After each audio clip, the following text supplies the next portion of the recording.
chers amis, chers Jataï, chère très très belle communauté, bienvenue. Et aujourd'hui, je vais vous parler autour de le sujet, le thème de notre retraite. Comment se sentir positif et calme dans le tourment. Waouh, ça c'est tout un programme. D'abord, on va réfléchir, qu'est-ce que c'est ce tourment? Quand je pense d'un tourment, tout de suite, je pense à une espèce de typhon ou quelque chose qui tourne comme ça, très très chaotique. Mais je me demande, qu'est-ce que ça veut dire pour vous, le tourment? Et j'ai besoin de quelqu'un pour m'aider. Je voulais bien écrire quelques mots sur le tableau. Peut-être sur l'humanité, on va le faire.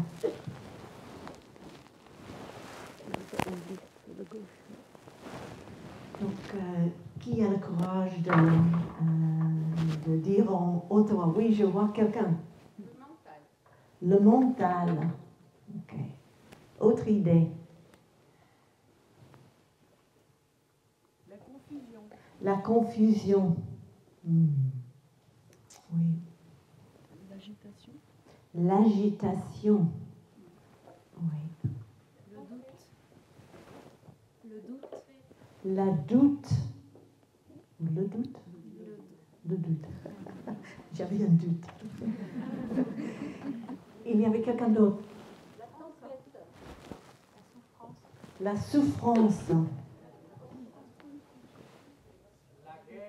La guerre. Exactement. Les guerres. Les guerres. La peur. La peur. La haine. Qu'est-ce qu'elle a d'autre? La haine. La colère. La colère. Le mensonge. Le mensonge.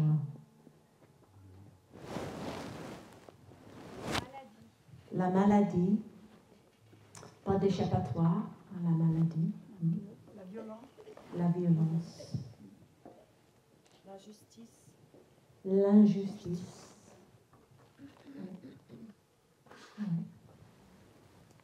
Et il y a une... Oui. Le réchauffement climatique, on peut dire quasiment avec tout ça, est-ce qu'on dit en français le polycrise? En anglais, maintenant on parle de la polycrisis, parce que c'est partout. L'anxiété et la tristesse. Qui ne sera pas triste en regardant toute cette liste? Okay. La destruction. Bon, je crois qu'on a une idée maintenant. Ok. Comment se sentir positif et calme face à tout cela? Donc, ça y est, je crois que c'est humanité super.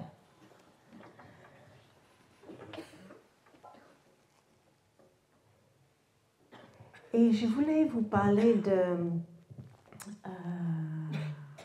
notre maître, le Bouddha, quand il s'est assise en se disant « je vais m'éveiller ». Ce soir, je vais m'éveiller. Bien sûr, ce n'était pas que comme ça. Il avait déjà pratiqué des années. Donc, il avait déjà cultivé son jardin. Il avait créé un terrain très, très fertile. Mais il voulait vraiment s'éveiller. Et donc, il s'est éveillé à quoi? En fait, il s'est éveillé parce que... oui, il s'est éveillé à 4 nobles vérités. Parce qu'il cherchait un chemin, comme nous aussi. Ça, c'est le chaos, c'est le tourment. Il cherchait un chemin pour en sortir. Et ce soir-là, quand il est assis sous l'arbre de Bouddha, il a eu cette compréhension profonde, cette illumination, qu'il y avait 4 vérités, les 4 nobles vérités. Parce que peut-être jusque-là, dans la conscience collective, il y avait plutôt une idée pour éviter tout ça. il faut brûler une centaine de bâtons d'encens, ou il faut donner de l'argent à quelqu'un, ou aller demander des services à un prêtre. Donc c'était toujours une espèce d'échange comme ça. Mais en fait, le Bouddha, il s'est éveillé avec les 4 nobles vérités. Et la noble vérité, la première noble vérité, c'était exactement tout ça. La souffrance existe. Ça existe. On ne peut pas le nier, on ne peut pas le mettre sous le tapis. Ça existe. Et malheureusement, dans notre condition humaine, la souffrance, d'une sorte ou d'une autre, ça va toujours exister. On ne peut pas l'échapper. Donc ça, c'est la première noble vérité. Mais le médecin était comme, le Bouddha était comme un médecin. Il a vu qu'il y avait tout ce mal-être, toutes ces souffrances, et donc il voulait, ça c'était le diagnostic, il y a souffrance. Et la deuxième noble vérité, c'est qu'il y a une cause pour tout ce mal-être. Ça ne va pas venir juste comme ça. Souvent, avant, les gens pensaient que c'était le destin. On ne pouvait pas échapper. Si c'est votre destin, ça va vous arriver. Mais non, le Bouddha, il a eu cette intelligence très profonde de dire qu'il y a toujours des causes et des conditions. Donc, c'est quoi les causes et les conditions de le mal-être? Et c'est là où, dans le bouddhisme, on parle des 3 poisons, mais bon, il y en a beaucoup, on a déjà noté quelques-unes là. Il y a la haine, il y a l'avidité et il y a l'ignorance. Et donc, tout ça, ça vient plus ou moins de ces 3 choses. Et nous avons tous les graines de la haine, l'avidité, l'ignorance, le déni en nous. On ne peut pas échapper à ça. Ça dépend comment on va décider de placer notre attention. Dans le bouddhisme, on parle de l'attention. Et si on a une attention inappropriée, on peut focaliser notre attention sur toutes ces choses-là et notre souffrance, ça va approfondir, et on va se noyer dans le mal-être et la souffrance. Donc c'est là où la pratique, ça peut nous aider, c'est que quand on crée un espace de pleine conscience, là, il y a un espace de choix. Et là, il y a l'espace de libre arbitre. Est-ce que je vais mettre mon attention là ou est-ce que je vais focaliser mon attention ailleurs? Et nous, on parle d'arrosage des graines. Nous avons plein de graines à l'intérieur de nous. C'est toutes nos capacités, tous nos potentiels. Il y a des graines pas très bénéfiques, comme beaucoup de choses ici, et il y a des graines bénéfiques aussi. Donc, comment on va décider lesquelles on va arroser? C'est à nous de décider le choix de qu'est-ce qu'on va arroser. Bien sûr, quand on regarde toute cette liste, c'est très inconfortable et peut-être on est déjà en train de se noyer un petit peu dans tout ça quand on écoute l'info plusieurs fois par jour, quand on entend des conversations des amis et on est vraiment dans une situation de démuni, de ne pas savoir quoi faire, qui est aussi très douloureux. Et qu'est-ce qu'on fait en ce moment-là? Bon, le monde à l'extérieur a beaucoup d'options pour nous. Il y a des centaines, des milliers d'industries qui sont très contentes de nous distraire. Toutes les distractions pour qu'on ne va pas regarder les causes de tout ce mal-être qui est là. Et donc, on peut dire aussi que la façon que les êtres humains ont vécu avec ces difficultés en nous, la haine qui est en chacun de nous, l'avidité de toujours vouloir un peu plus pour notre confort, de ne pas savoir quoi faire, le déni, de ne pas pouvoir rester présent avec ce qui est difficile dans notre vie, de tourner vers les distractions, de créer des habitudes très autodestructeurs pour nous-mêmes, mais aussi pour notre planète. On peut dire que ça, c'est vraiment le fondement de là où se passe maintenant notre planète. C'est des milliers et des milliers d'années de cette incapacité de pratiquer et de transformer ces graines très inconfortables et douloureux en nous-mêmes. Mais la bonne nouvelle, c'est que le Bouddha, en étant médecin, il a eu le troisième noble vérité, c'est que le bien-être existe aussi. Il n'y a pas que le mal-être, il y a le bien-être aussi. Et donc là, c'est un grand soulagement et nous allons écouter un son de cloche.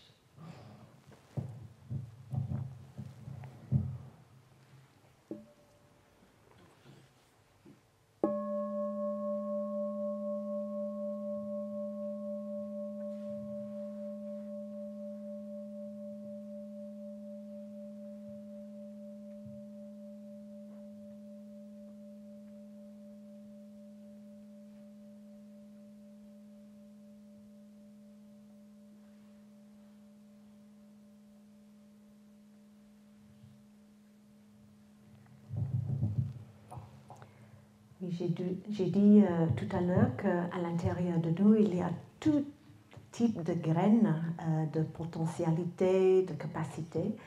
Donc, il y a des choses moins bénéfiques, on peut dire, mais il y a aussi des choses très, très belles.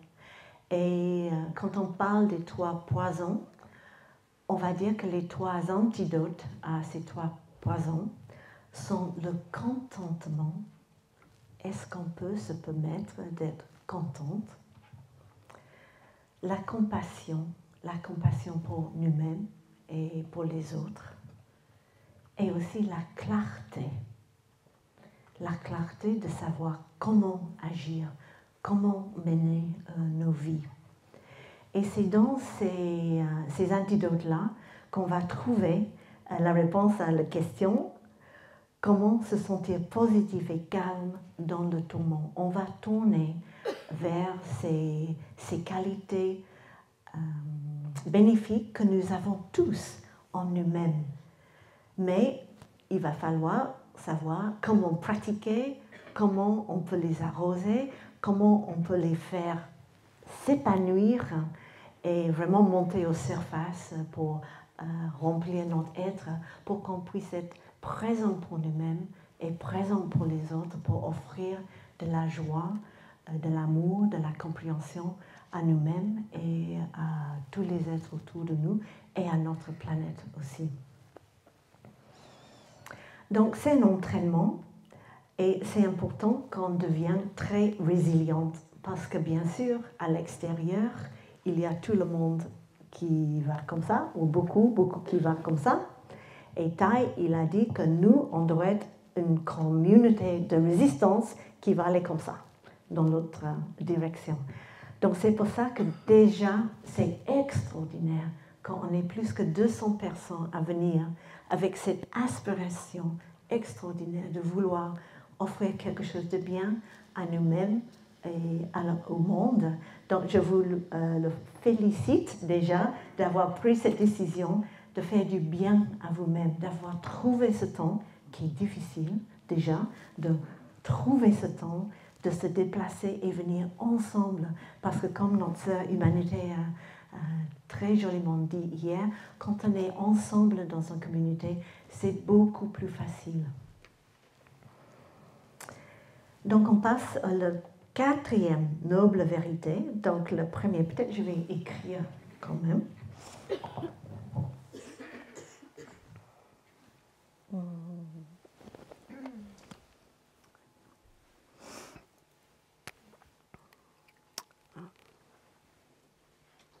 Par contre, j'ai rien à effacer.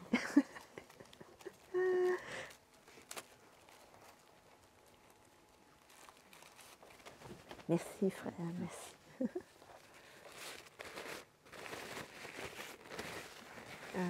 Bon.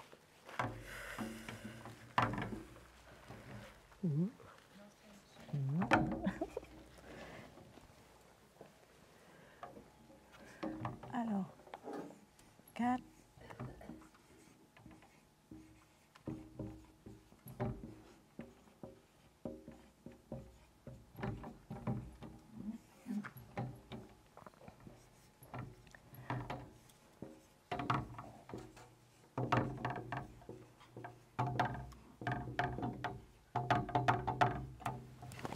En plus, on peut la souffrance, c'est mieux. Là.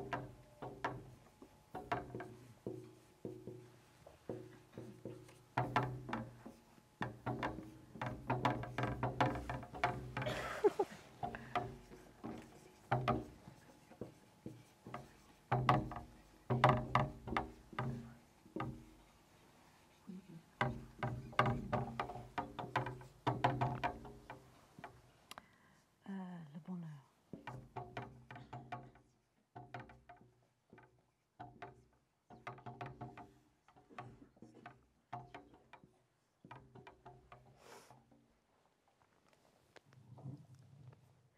Donc, 4 nobles vérités. Bon, la souffrance existe, le premier. Deuxième, il y a des causes de la souffrance. Ça ne va pas juste venir comme ça. Le troisième, la bonne nouvelle, le bonheur existe. Et le quatrième, il y a un chemin qui mène vers le bonheur. Merci. Une. Merci.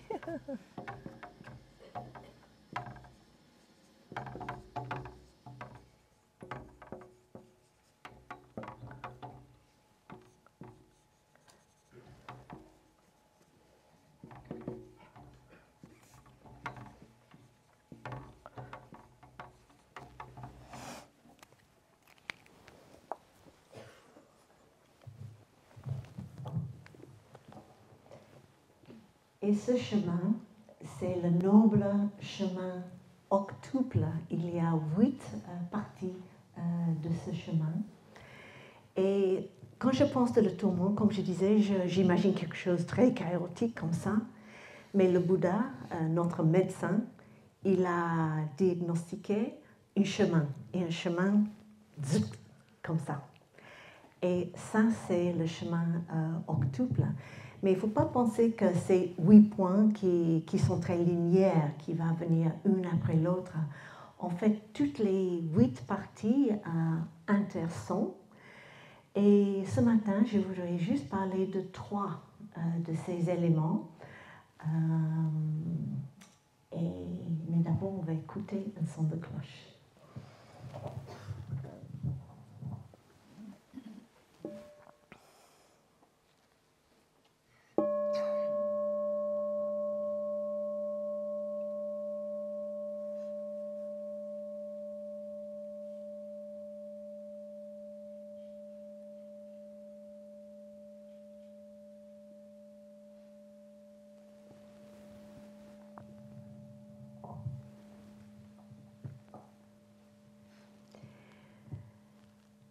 Donc le mot chemin, que c'est Dao en chinois, est dans le pictogramme ou idéogramme dans le chinois. C'est très mignon parce que c'est un voyage avec la tête. Donc c'est avec notre intelligence, mais bon, bien sûr, on sait que la tête et le corps sont un.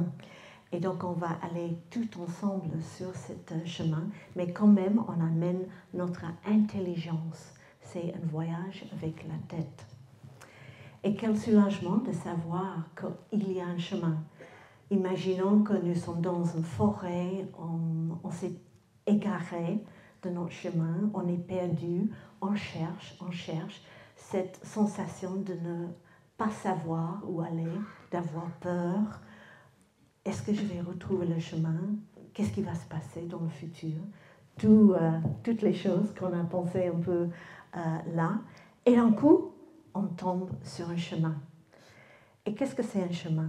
Un chemin, c'est des aînés, c'est les gens qui ont déjà tracé ce chemin des milliers d'années avant nous, 2600 ans. Le Bouddha, il a tracé ce chemin. Et chaque fois que quelqu'un part sur ce chemin, ça devient de plus en plus voyant, plus en plus clair. Et le chemin est fait par la pratique régulière, faite par des milliers de personnes qui créent un chemin. Et nous, tout ce qu'on a à faire, c'est de mettre les pieds sur le chemin en communauté et on va aller ensemble, on va se soutenir les uns et les autres. Donc le premier soulagement, c'est d'avoir trouvé un chemin. Et souvent, dans la méditation, un peu comme on a entendu ce matin, la méditation guidée, le frère nous a invités inviter la sensation de joie en nous. Et la prochaine partie de cette méditation, c'est d'inviter la sensation de bonheur de monter en nous. Et souvent, ce que je fais, c'est alors, c'est quoi une raison de mon bonheur? Et quasiment toujours, c'est le bonheur d'avoir trouvé un chemin et d'avoir un sens dans ma vie. D'avoir trouvé un sens. C'est quelque chose qui donne énormément de bonheur et de contentement pour nous-mêmes. Donc le premier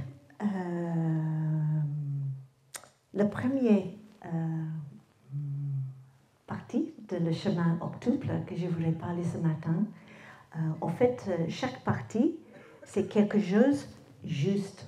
Donc, je vais parler de la pleine conscience juste. Donc, en anglais, on dit right mindfulness. Et déjà, c'est moins bien. Je trouve en français, c'est génial, ce mot juste. Donc, on n'est pas en train de dire correct, incorrect. On dit juste, avec justesse. Ça, c'est vraiment parfait comme mot.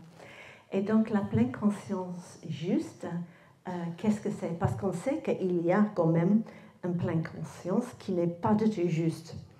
Par exemple, si un cambrioleur il veut aller entrer dans une maison, je suis sûre qu'il sera très, très en pleine conscience. Il va marcher en pleine conscience, de chaque pas en silence. Il va entrer sans faire un bruit. Il va essayer d'ouvrir le coffre-fort, vraiment avec beaucoup de pleine conscience. Mais c'est pas ça. Ça, c'est... On ne va pas mettre notre pleine conscience au service d'un but qui n'est pas bénéfique. C'est vraiment la pleine conscience, c'est dans une direction d'être juste et bénéfique pour nous-mêmes, pour toute la société, pour notre planète. Donc, un autre mot que j'aime bien utiliser plutôt que pleine conscience, ça fait... Bon, la bouche est très pleine avec tous ces mots-là, et présence.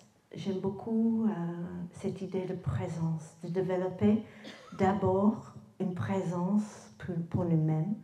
Est-ce que je peux vraiment être là pour moi-même, pour ce qui se passe en moi, dans mon mental, dans mon corps? Donc ça, c'est déjà la première partie. Deuxième partie, est-ce que je peux être là? Est-ce que je peux être présent pour les gens qui m'entourent? Et en fait, je vais vous parler ce matin de les 7 miracles de la pleine conscience.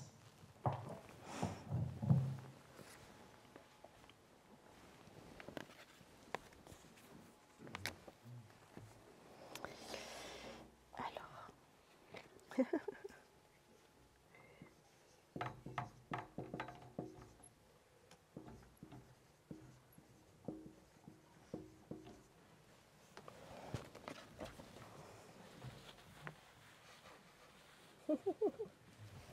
Oh, wow.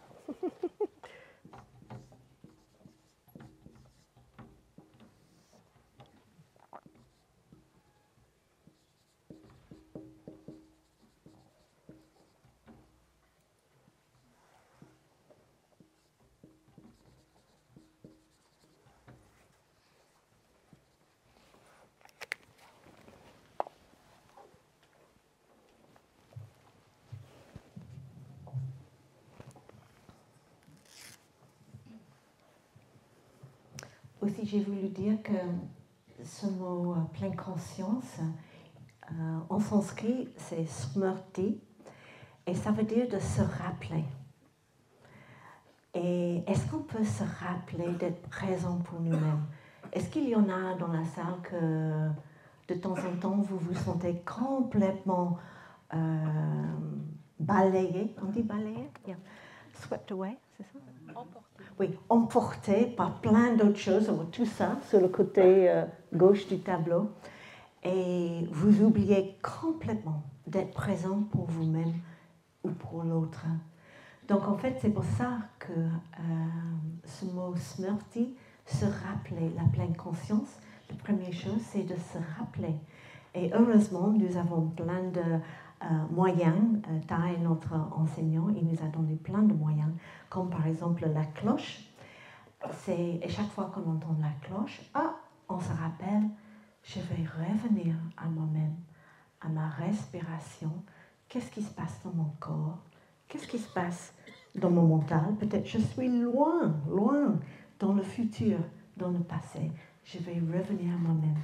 Donc on va écouter un son de cloche, juste pour se rappeler, est-ce que je peux m'offrir toute ma présence bienveillante?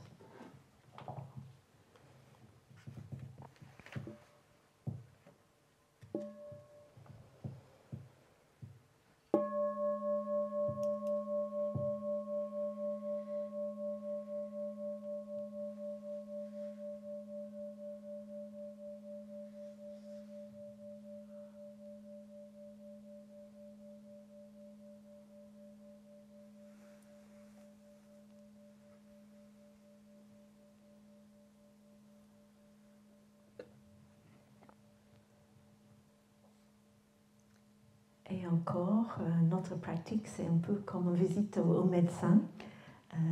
On tourne toute notre attention vers l'intérieur, exactement comme le médecin qui va nous palper, qui va prendre le pouls pour voir qu'est-ce qui se passe. Et bien sûr, des fois, on n'est pas très heureux avec ce qu'on trouve. Donc ça, c'est tout un défi. Mais je vais parler de ça plus tard. Mais déjà, de revenir à soi-même pour voir, pour reconnaître qu'est-ce qui est là. Est-ce qu'il y a détente? Est-ce qu'il y a tension? Est-ce qu'il y a irritation? Est-ce qu'il y a une sensation de contentement, de l'aise? Simplement de nommer et d'être présent pour ce qui est là. Donc le deuxième miracle de la pleine conscience, c'est de shine the light. Oui, d'éclairer avec la lumière de la pleine conscience sur l'autre, sur la personne avec qui on est. Et le magie, le miracle de la pleine conscience, c'est que quand on peut offrir notre présence 100% à la personne qui est avec nous, ça change tout. Ça change tout. Mais il faut en être capable. Bon, heureusement, dans cette retraite de 4 jours, il y aura plein de pratiques que vous allez rencontrer pour vous aider. Parce que ce n'est pas facile, tout ça. En fait, la pratique demande courage, beaucoup de courage, parce que c'est tellement plus facile d'aller vers les distractions comme réponse à tout ce qui on n'aime pas trop, qui est présent, ce qu'on trouve à l'intérieur de nous. Oh, je préfère pas penser à ça. on va dans la distraction. Mais chaque fois qu'on va dans la distraction, il y aura un prix émotionnel à payer. Donc, la troisième partie, on va éclairer avec cette lumière de la pleine conscience, on va tourner ça vers notre corps. Qu'est-ce qui se passe dans notre corps? Peut-être vous pouvez fermer les yeux et juste commencer à amener votre concentration dans, par exemple, les pieds, les jambes, le bassin, le bas-ventre,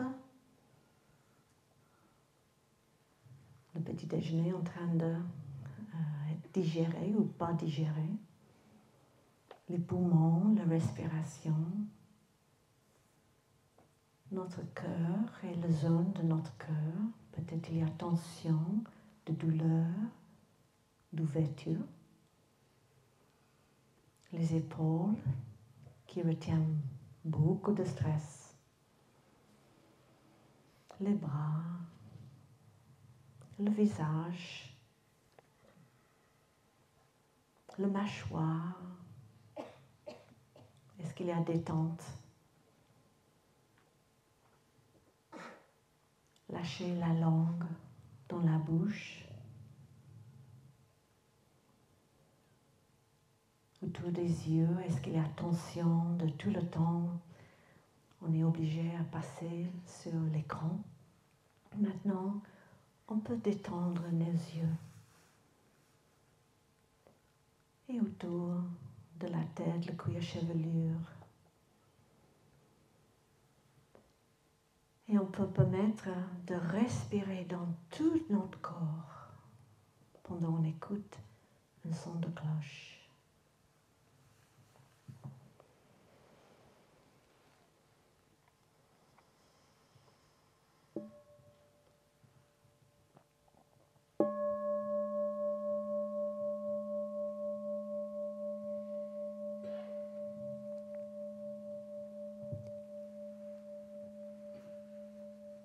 Et continuons, on voit qu'est-ce qu'on a comme sentiment.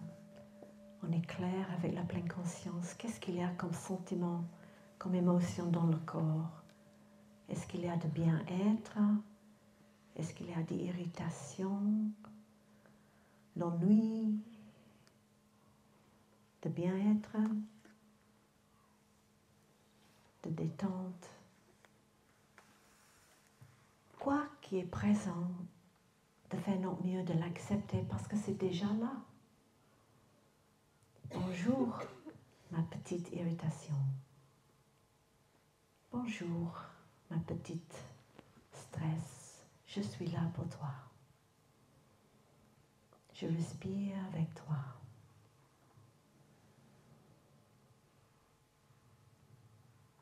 Restons présents avec ce qui est là, comme une maman avec son petit bébé. Je respire avec. Et je peux même faire l'invitation radicale. Vous pouvez rester tout le temps que tu veux, parce que je vais prendre soin de toi.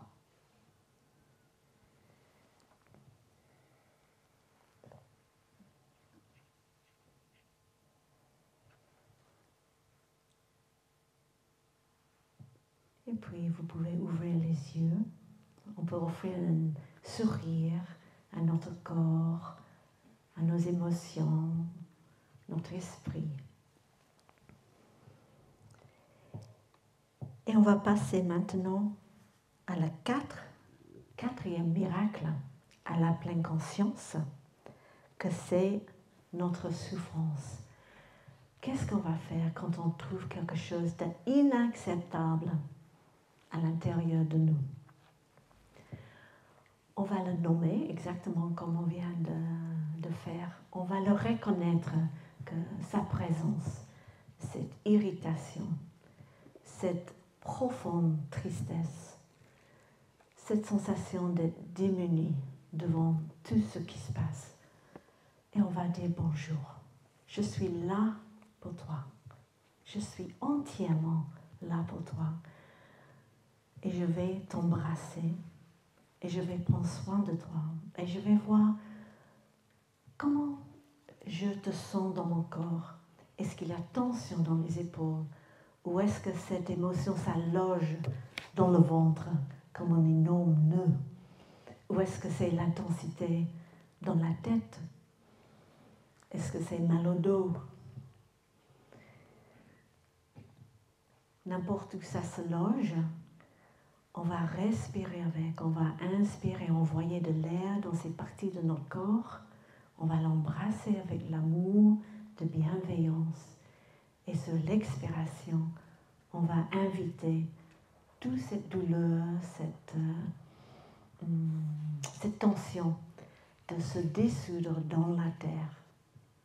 Donc peut-être on va essayer de faire ça, on va écouter un son de cloche.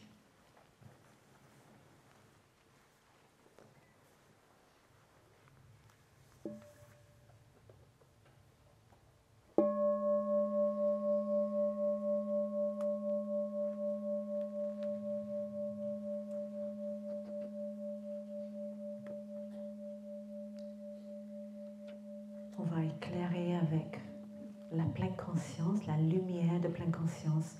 Qu'est-ce que j'ai comme souffrance dans mon corps, dans mon mental? Maintenant, est-ce qu'il y a tristesse? Est-ce qu'il y a colère? N'importe quelle émotion. Où est-ce que ça se trouve dans mon corps comme intensité, comme tension? Et je l'embrasse et j'envoie tout mon amour, j'en envoie un sourire, je suis là pour toi, ma petite irritation, ma petite colère, ma petite dépression, ma petite désespoir, ça va, je suis là pour toi, ça va, ça va. Et je respire avec, ça va.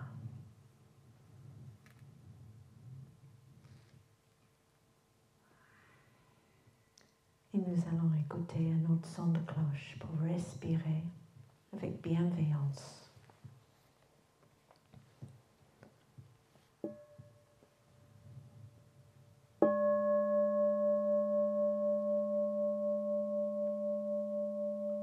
J'inspire, je sais que tu es là. J'expire, je t'embrasse. Je te permettre de t'apaiser, d'adoucir, d'apaiser. Ça va.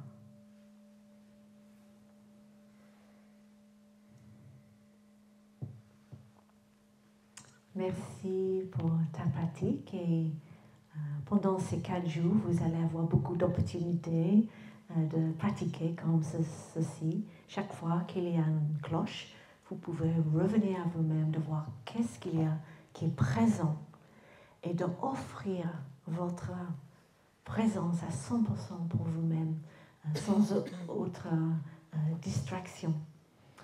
Et même pendant la journée, pendant la marche méditative, vous pouvez même inviter votre petit désespoir, votre petite colère, de venir marcher avec vous.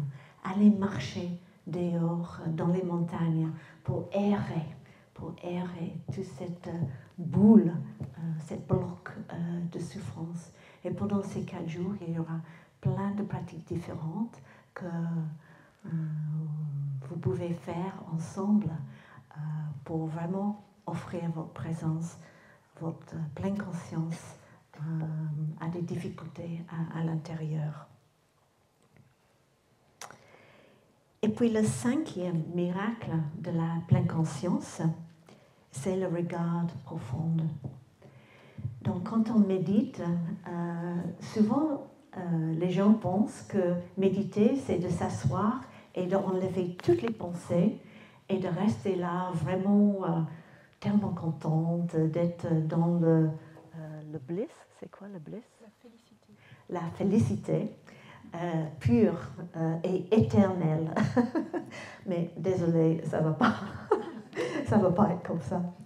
En fait, on dit que la méditation, c'est comme un oiseau avec les deux ailes. Une aile, c'est l'arrêt. Donc, on s'assoit, on s'arrête. On arrête de marcher, de parler. On ne va pas arrêter de respirer, on va respirer quand même. Et on revient à soi-même, à son respiration, exactement comme on vient de faire. Et là, on commence à trouver du calme, un peu de paix dans le moment. Donc ça, c'est très important. Le premier L, c'est de retrouver une stabilité, une solidité, une présence. Et c'est très important de déjà pratiquer en développant ces qualités. Comme les montagnes à l'intérieur, vous pouvez imaginer, vous êtes comme une montagne assise sur vos coussins, sur la chaise, absolument solide face à tous les weather, le météo, tous les types de météo, la pluie, le soleil, le vent, tout ce qui se passe, vous restez solide en suivant la respiration. Et puis le deuxième L, c'est le regard profond. Donc, il a toujours dit que le but de la méditation n'est pas de rester comme un lapin dans son terrier, de rester tout cosy et d'être très confortable. En fait, notre tradition, c'est une tradition de bouddhisme engagé. Donc, ça veut dire qu'on ne va pas rester dans la salle de méditation pour rester tellement content, tout va bien, et je m'en fiche de tout ce qui se passe à l'extérieur. Ce n'est pas ça du tout. On commence par l'arrêt pour trouver une solidité, une stabilité. Et comme ça, on a quelque chose à offrir aux autres et au monde. Mais on va aussi passer à la deuxième étape, c'est le regard profond. Donc ça veut dire de regarder c'est quoi les causes et les conditions de nos souffrances. De commencer, quand on a cet espace de clarté qui va s'ouvrir en nous quand on s'arrête, on va commencer à comprendre, pas avec la tête, avec l'intellect, mais avec notre cœur. On va commencer à comprendre qu'est-ce qui est vraiment aux racines de notre souffrance. Et ça, c'était aussi dans le titre de notre retraite, n'est-ce pas? Comment se sentir positif et calme dans le tourment. On va arroser ces graines de solidité, de clarté en nous-mêmes. C'est un peu comme un bocal de l'eau boueuse. Si c'est complètement secoué, on ne voit rien. Ou comme une rivière complètement boueuse, on ne voit rien. Mais si cette bocal de l'eau, on le laisse quelque temps, peut-être quelques heures, sans bouger, d'un coup ça devient limpide. Il y a clarté. On commence à comprendre, mais on ne comprend pas avec la tête, mais avec tout notre être, avec vraiment notre conscience très fonde. On touche cette sagesse que nous avons tous à l'intérieur de nous. Qu'est-ce que je dois faire? C'est quoi mon aspiration la plus profonde de ma vie? Cette invitation qu'on a eue hier. Et on va savoir comment agir. Donc, nous allons écouter un autre son de cloche.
profonde, E.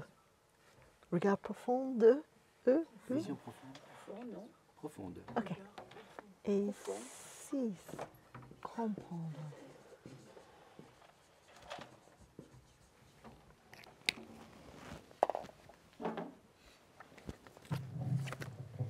Peut-être c'est un peu petit. Donc, les 7 miracles de la pleine conscience. Premier, d'éclairer moi-même. Le deuxième, d'éclairer l'autre, d'offrir ma présence à l'autre. Troisième, offrir ma présence à mon corps, mes émotions, mon esprit, mon mental et les objets de l'esprit. Le quatrième, mes souffrances.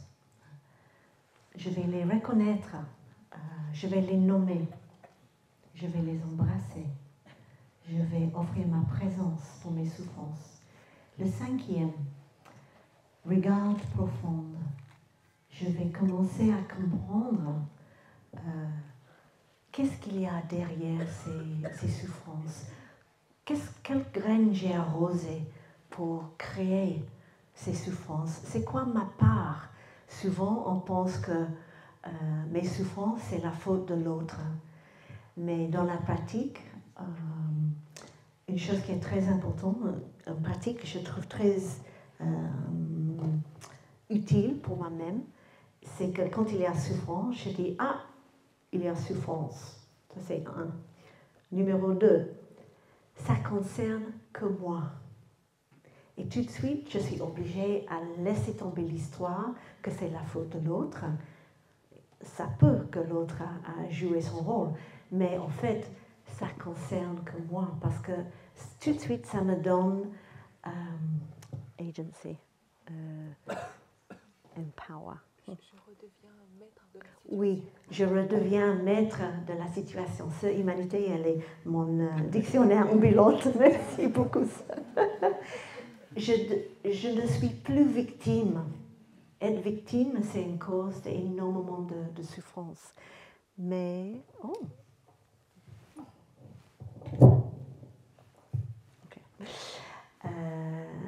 donc, il y a souffrance, ça concerne que moi. Où est-ce que je sens cette souffrance dans mon corps? Et tout de suite, on va vers l'intérieur. Donc, le regard profond. Et le regard profond, ça mène vers le 6e miracle, que c'est comprendre.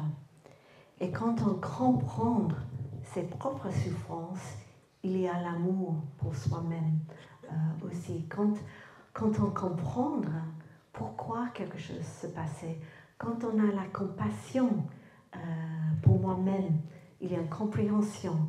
Quand j'ai fait ces choses quand j'étais petite ou il y a longtemps, j'ai pas eu la chance d'avoir rencontré la pratique. Je faisais mon mieux avec ce que j'avais à l'époque. Maintenant, je sais mieux, mais à l'époque, non, je ne savais pas. Donc, est-ce qu'on peut avoir cette compassion pour soi-même et d'utiliser cette compréhension et compassion pour transformer en détermination de ne pas refaire la même chose, d'agir dans une autre façon. Donc, comprendre, il n'y a jamais amour sans comprendre. Donc, de pouvoir comprendre soi-même, on a besoin de ça pour pouvoir vraiment s'aimer. Et on ne peut pas aimer les autres si on ne sait pas comment aimer soi-même d'abord. Et puis, le 7e.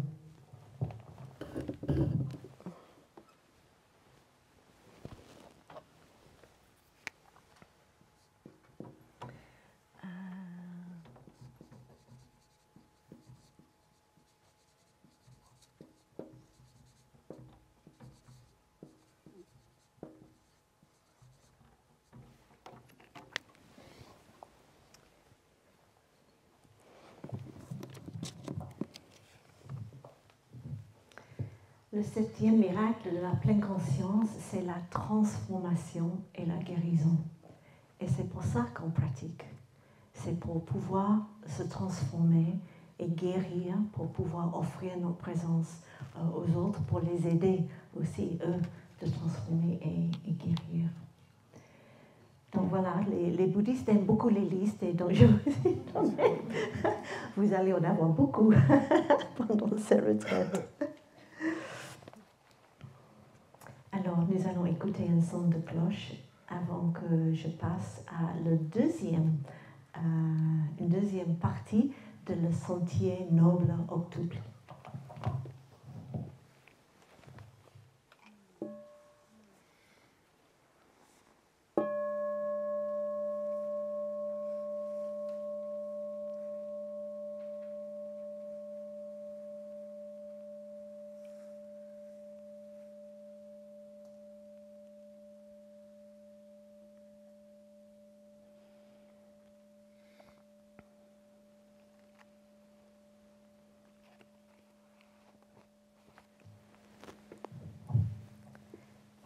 Je vais offrir de la présence pour moi-même. Je vais me faire un petit tasse de thé. Donc, je vous invite à suivre votre respiration pour un moment.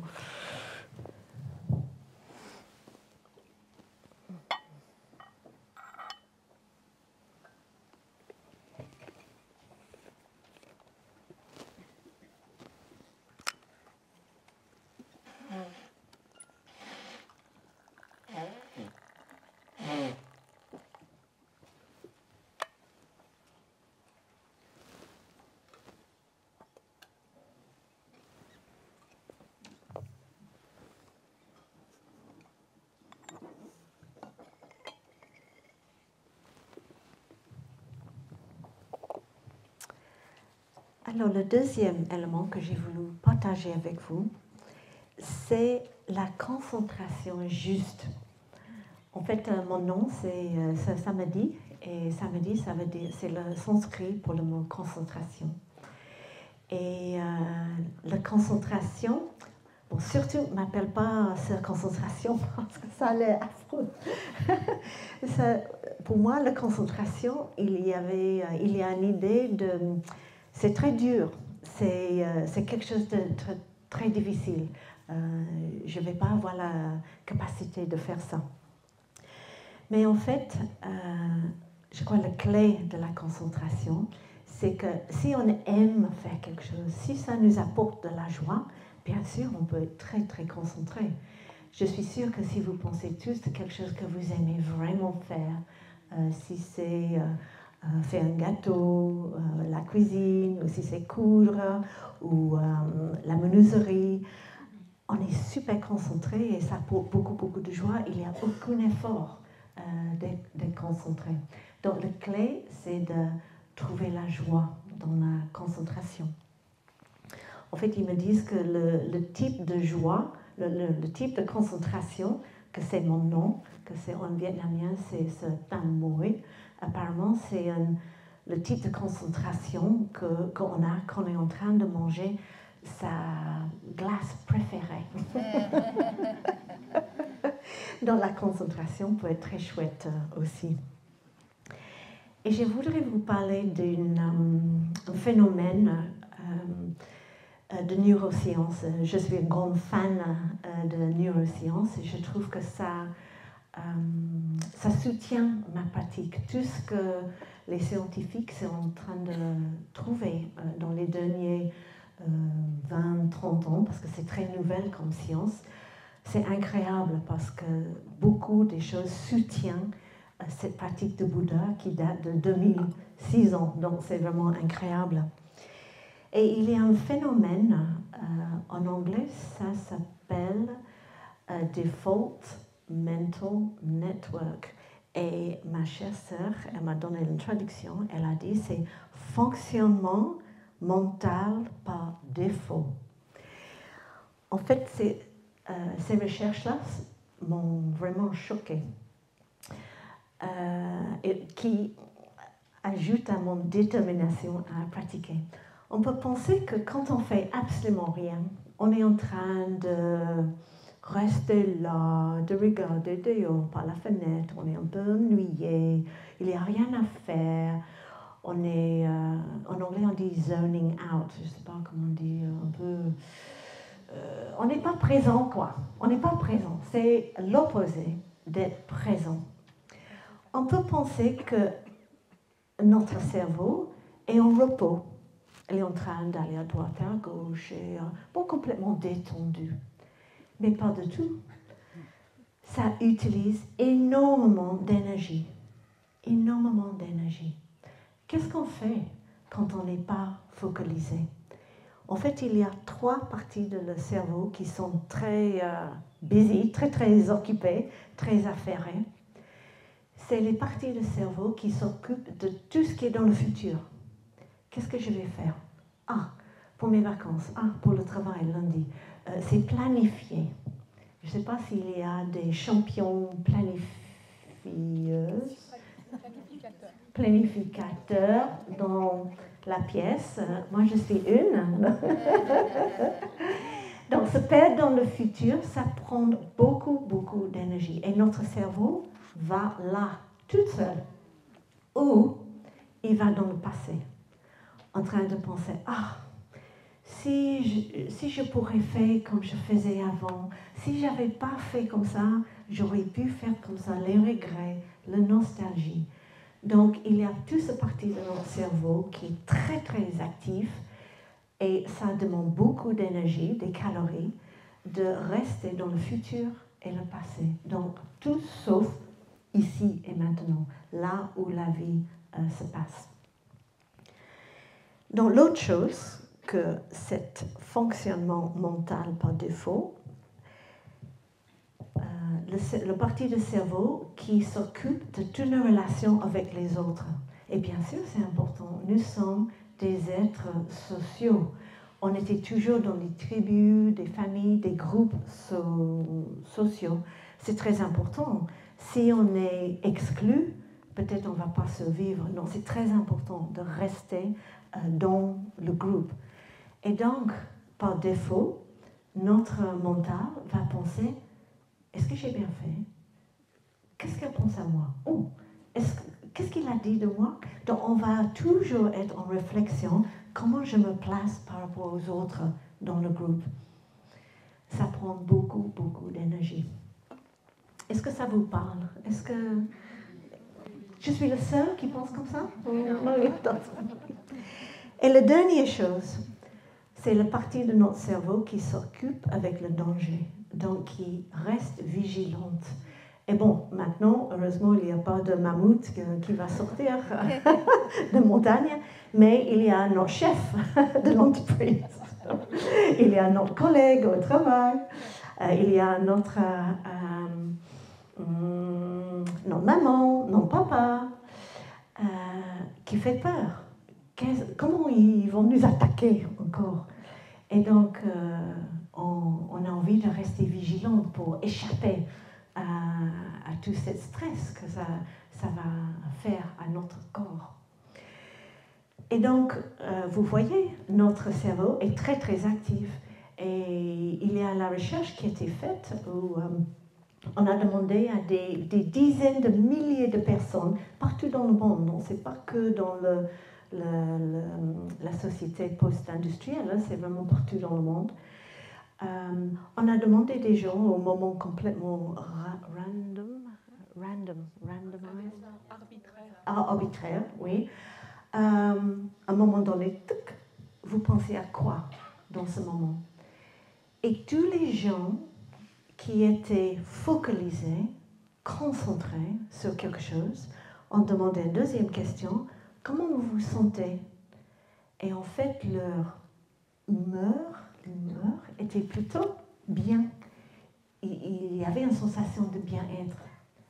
Et tous les gens qui n'étaient pas focalisés, qui étaient un peu dans le futur, le passé, comment je me place avec mes relations, qu'est-ce qui va se passer au travail avec le chef, comment vous vous sentez?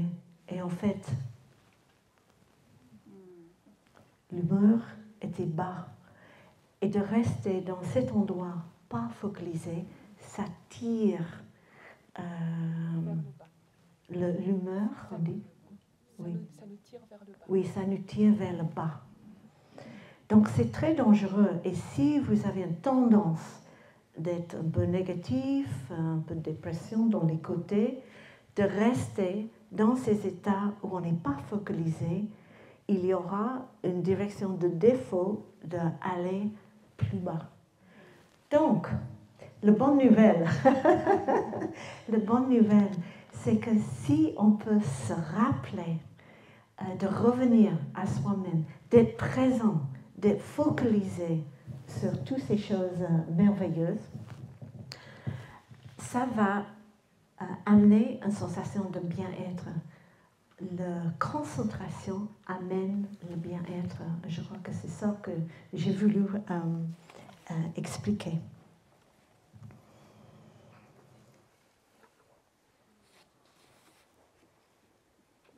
Alors, on va écouter un son de cloche. Oui, peut-être vous pouvez... Déjà, c'est beaucoup à assimiler. Et peut-être ce type d'information, c'est un peu... ça touche des choses en nous. Ça a touché beaucoup en moi quand j'ai appris ça. Donc, en suivant la respiration, juste voir, est-ce que je me sens concernée? Où est-ce que ça me touche dans mon corps? Où est-ce qu'il y a des tensions?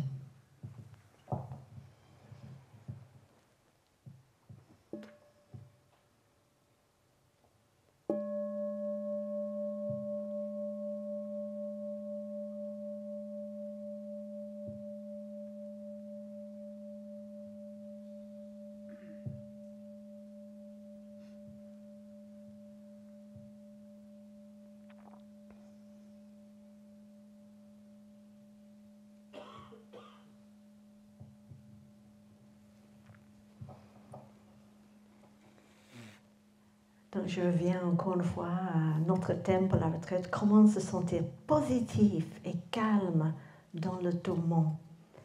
Mais positif et calme, pour faire quoi? C'est pas pour rester comme un lapin dans le terrier, comme on vient de dire. En fait, c'est pour pouvoir offrir notre présence aux autres, pour être un refuge aux autres. Et je sais que beaucoup d'entre vous, vous êtes très actifs dans les groupes de méditation, les sanghas, et on les appelle locales. Et ça, c'est vraiment une des... Thay disait que c'est le travail le plus noble, la pratique le plus noble que vous pouvez faire. C'est de créer, c'est de soutien, ces communautés locales, les sanghas, qui offrent un lieu de refuge pour les amis, les voisins, les collègues, pour les amis en devenir, les gens qu'on ne connaisse pas encore. C'est pour être là, offrir notre présence pour les autres et pour notre planète. Donc le troisième et dernier élément de le noble sentier octuple que je voudrais bien toucher aujourd'hui, c'est la vue juste. La vue juste, qu'est-ce que c'est ça? La vue juste, c'est quelque chose qu'on ne va pas trouver avec notre intellect, en train de c'est quoi, qu'est-ce que je dois faire? Ça va tourner, ça va créer les insomnies et on ne va pas savoir. Mais en fait, dans la pratique, la meilleure façon de trouver comment je peux agir, qu'est-ce que je dois faire, c'est de vraiment pratiquer, comme je disais tout à l'heure, c'est imaginer cette bocal de l'eau boueuse, de le laisser se décompter, de devenir limpide, et d'un coup, il y aura la sagesse. Vous allez cultiver les conditions pour que votre propre sagesse, qui est déjà là, votre grain de sagesse, va surgir en méditation peut-être, ou pendant que vous êtes en train de faire la marche, ou pendant que vous êtes en train de faire la cuisine. D'un coup, il y aura quelque chose qui va venir. Et d'un coup, vous allez sentir, mais vraiment dans les tripes, c'est ça que je dois faire. Vous allez toucher quelque chose dans le cœur. Et ça, c'est la compréhension profonde. Et ça va créer une vue juste. On dit que là où il y a perception, et bien sûr, on est en train sans arrêt d'avoir des perceptions, On pense qu'on sait pourquoi ça c'est comme ça, pourquoi elle a dit ça, pourquoi il a fait ça. C'est que des perceptions. Et le Bouddha a dit que le plus grand nombre de nos perceptions sont complètement erronées. Que je trouve plutôt libérateur. C'est plutôt libérateur de savoir, de se remarquer, je sais rien. Je sais absolument rien. Et le plus qu'on pratique, le moins on sait. C'est merveilleux, parce que ça laisse énormément de possibilités. Et donc, Tai, il nous a donné cette calligraphie magnifique. Es-tu sûr? Donc ça, c'est une question qu'on peut se poser sans arrêt. Pas qu'une fois, mais beaucoup de fois. Es-tu sûr? Et on peut demander, mais c'est quoi les vues justes alors? C'est quoi cette vue juste? Mais en fait, le vue juste, c'est aucun vue. C'est d'être capable de lâcher prise de toutes nos vues. Parce qu'en fait, on ne sait rien. Vraiment, on ne sait rien. Et c'est un peu comme si on pense, on sait le goût de melon, et on essaye de décrire le goût de melon à quelqu'un, c'est impossible. On doit simplement couper une tranche de melon, on donne à l'autre, on dit « croque dedans ». Et là, il y aura transmission sans aucun mot. Et ça, c'est ce qu'on appelle l'incité. C'est l'incité, c'est ainsi, sans aucun mot à décrire, mais on sait au plus profond de nous-mêmes. Et quand on a cet sens qui va nous mener vers notre aspiration le plus profonde de notre vie, ça va nous apporter énormément de bonheur parce qu'on sait, on fait les actions vues justes. Ça, c'est un autre de la voie octuple, mais ça va nous mener vers les actions justes. Et comme accompagnement de vraiment trouver notre chemin, nous avons besoin d'une base éthique et nous allons entendre parler beaucoup de ça pendant ces 4 jours. C'est nos 5 entraînements à la pleine conscience. Et dans ces 5 entraînements, on va parler des autres éléments de la voie octuple. Je vais juste dire rapidement, on a déjà vu pleine conscience juste, concentration juste, vue juste, et nous allons entendre parler de les pensées justes, les paroles justes, actions justes, mode d'existence juste et diligence juste. Et j'ai juste 5 minutes qui me restent. Je suis très contente, j'espère que vous avez encore la patience, 5 minutes, de parler de diligence juste. Parce que quand même, c'est important comment rendre nos pratiques durables. Ça, c'est une des questions, on entend beaucoup. Ah, c'est merveilleux quand on est tout ensemble, en plus avec les monastiques. Mais quand je rentre chez moi, il n'y a personne d'autre qui pratique autour. Comment je peux continuer à pratiquer? Et nous avons cette partie de la voie octuple qui s'appelle diligence juste, ou sinon les 4 efforts. Ou déjà, même le mot effort, ça me rend fatiguée. Moi, j'aime pas du tout l'effort. Mais donc, une façon de traduire que je peux faire, c'est les 4 enthousiasmes. Donc, enthousiasme, ça c'est l'énergie du Dieu. Okay? Donc, ça, c'est l'enthousiasme qui vous fait sauter de lit le matin pour aller marcher dans les montagnes, pour aller faire des choses que vous aimez bien faire. Donc, le clé de la pratique, c'est de trouver les pratiques qui vous donnent cet enthousiasme. Et vous allez avoir la joie, et donc comme ça, il n'y aura aucun effort, ça va se faire quasiment toute seule. Mais quand même, il y a 4 petits éléments que je vais vous passer. Les 4 éléments pour comment pratiquer la diligence.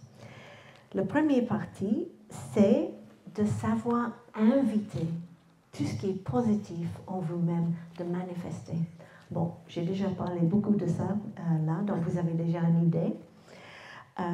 Mais je peux vous donner encore des indices.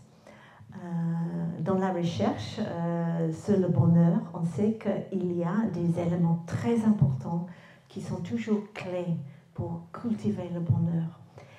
La première chose, c'est la communauté. C'est de créer des communautés, comme nous sommes là. Quand on vit seul, c'est beaucoup plus difficile. Donc, trouver un sangha, trouver une communauté.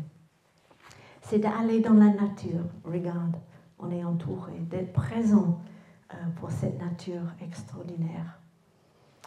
De pratiquer la pleine conscience, ça veut dire de s'éveiller à tout ce qui est beau autour. Parce que si on est là devant cette vue, mais on est sur notre téléphone mobile avec tous nos soucis, la nature n'est pas là. Ça n'existe pas. Donc, est-ce qu'on peut être présent pour ce qui est déjà là? Toutes les conditions pour notre bonheur qui est déjà présent. Et aussi une chose qui est très importante, qui apporte le bonheur, c'est d'être aligné avec nos valeurs les plus profondes. Si on travaille dans un boulot où on sait que c'est pas correct, ça nous blesse et ça nous crée des injuries très profondes. Donc c'est très important de pouvoir trouver nos valeurs et de les suivre. Et les 5 entraînements à la pleine conscience va nous aider à faire ça. Donc après, on a invité la joie de manifester en nous le bonheur. Il faut savoir le maintenir, de le rendre durable. Et là, comme je disais tout à l'heure, une grande clé, c'est la communauté. C'est de pratiquer en communauté.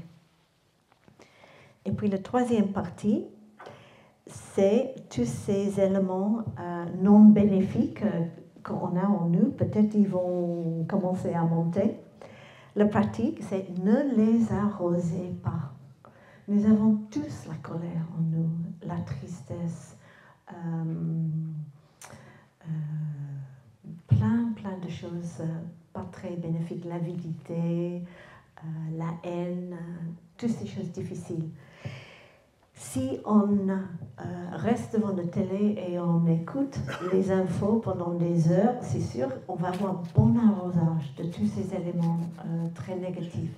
Donc, ça peut être très utile de faire des fastes, de faire des jeûnes, de faire un jeûne des infos, ou peut-être de lire les grands titres des infos, peut-être ça prend 5 minutes, et de regarder plus rien pendant la journée, de vraiment savoir ses limites. Et de noter pendant la journée, quand vous faites certaines choses, vous pouvez même faire une liste à la fin de la journée de tout ce que vous faites pendant la journée. Et puis après, à côté de chaque chose, voir est-ce que ça fait monter mon énergie, mon esprit, ou est-ce que ça fait plomber mon esprit? Et vous pouvez regarder comment vous passez votre temps chaque journée et peut-être essayer d'ajuster. Et la dernière chose, si il y a des éléments, des graines difficiles à recevoir, s'ils montent dans notre salle de séjour, qui remplit notre être, comment on peut faire pour les inviter à redescendre, pour aller dormir dans notre tréfonds. Je crois que j'ai déjà parlé un petit peu là, quand les choses difficiles sont là, de ne pas avoir peur, de les nommer, de les trouver dans le corps, de les embrasser, de respirer avec, beaucoup de bienveillance, de les inviter de même rester là, ça va, et d'aller marcher avec eux dans la nature ou de prendre une tasse de thé ensemble, de vraiment les accompagner et de rester présent. Des fois, on peut avoir plus peur de la peur qu'on peut avoir que les émotions qui sont actuellement là. Et une dernière chose qui est très importante, c'est surtout de ne pas pousser sous le tapis, mais de devenir amie avec toutes ces choses, avec ma petite graine de colère, ma graine de désespoir, de dépression, de haine, de dire, ils sont partis de moi, ces graines sont parties de moi, et donc je voudrais bien les inviter tous à la table, qu'on mange ensemble. Toutes ces parties ombres de moi font partie de moi, et elles vont me dire quelque chose. Donc je peux entrer en conversation avec eux. Qu'est-ce que vous voudrez me dire? Et puis de les embrasser, de les inclure, de ne pas discriminer et de les repousser, mais d'être vraiment présent pour moi-même, pour nous-mêmes, dans toute notre entièreté. Avec tout notre être. Avec tout notre être, sans discrimination. C'est ça qu'on va pratiquer ensemble pendant ces 4 jours. Et vous allez avoir besoin d'une sangha, de continuer de pratiquer comme ça, parce que comme je disais tout à l'heure, ça demande courage et c'est beaucoup plus facile de pratiquer ensemble. Donc je vais finir là. Merci beaucoup pour votre attention. Et vous allez avoir le partage, les cercles de partage cet après-midi. Et donc tout ce qui a été touché, des questionnements, des choses que vous n'êtes pas du tout d'accord ou des choses qui vous enjoient, vous pouvez en discuter, de partager ça cet après-midi. Donc, je vous remercie beaucoup pour votre attention et nous allons écouter 3 sons de cloche.